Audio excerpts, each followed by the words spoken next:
તો પછી જાઓ અમે દિલની કથા કહેતા, તો પછી જાઓ અમે દિલની કથા કહેતા. જિજ્ઞાસા હોવી જોઈએ. શેઠ આમાં શું છે? ઈશ્વરપતિની ભાવના આપણે કેમ બધી પ્રતિ ભાવના આપણને હોય છે. જો આપણો પરિવાર આપણે એટલો વાલો હોય છે, દીકરા દીકરી વાલા હોય છે, પત્ની વાલી હોય છે, મા વાલી હોય છે, પિતા વાલા હોય છે. પણ સાહેબ એવું કીધું છે કે જૈસી પ્રીતિ કુટુંબ છે એસી સદગુરુ છે હો. જે કુટુંબ આરે પ્રીતિ છે ને એટલે હા તો એવી ભગવાન પ્રત્યે કેમ નથી, એ ગુરુ પ્રત્યે કેમ નથી, એ ધર્મ પ્રત્યે કેમ નથી, કુટુંબ પ્રત્યે વધારે પ્રીતિ છે. जैसी प्रीति कुटुंब से ऐसी सदगुरु से हो. कहे कबीर वहाँ दास का पला पकड़े न हो. वाला एक આપણે ખાલી રામ નામ લેવું ને આપણે એક આપણી વાહે આપણી પેઢી તરશે 71. આથી મોટું તો બીજું શું? હરિનામની આ તાકાત છે. આપણો જન્મ તો સફળ થઈ જાય હરિનામ લેવાથી, સાંભળવાથી, સેવા કરવા, સ્મરણ કરવાથી આપણે તો સફળ થઈ જાય. પણ આપણી પાછળ આપણે 71 પેઢીનું હાજુ જ કરવાનું ને આ હાજુ કરવાનું. મારી 71 પેઢીનું શું થાય? પૈસાનું નહીં, ધન ખરું પણ બીજું ધન, આ લૌકિક ધન છે. એ આપણે કોઈને કહેતા નથી. લ્યો મારી પાસે કેટલું કોઈ કીધું કોઈ ન કહે. ઘરના હરખા હોય તો ઘરના ન કહે. બોલું તો રામ નામ ધન છે એ કોઈ ન કહે ભાઈ. આ ખોટું ધન ન કહેતા હોય તો હાસો કોઈ કે મારી પાસે કેટલું છે કોઈ ન બતાવે. રામ નામ પાયો જી મને રામ રતન ધન પાયો. એ પછી ખર્ચે ને ખૂટે વાંકો ચોર ને લૂટે દિન દિન બઢત સવાયો. એક દાણો વાવો ને એવડું ઝાડવું થાય ને એવડો ઘઉં થાય ને મોટો થાય આવડું ડુંડું આપે કાઢી, એવડો બાજરો થાય ને એવડો થાય મારે આવડું ડુંડું આપે. એક જ દાણો ખાલી વહી વસ્તુ ને કેટલા કોણ આપ્યા આપણને. એમ હરિનામ એવું છે, એક નામ ખાલી લેવું સાંભળ છું ને 60 ઘણું પુણ્ય મળે વાળા.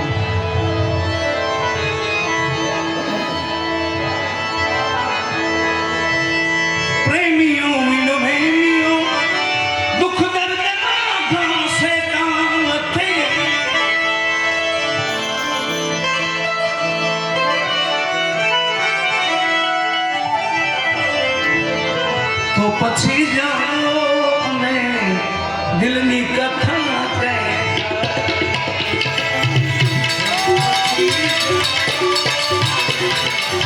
દિલની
નથી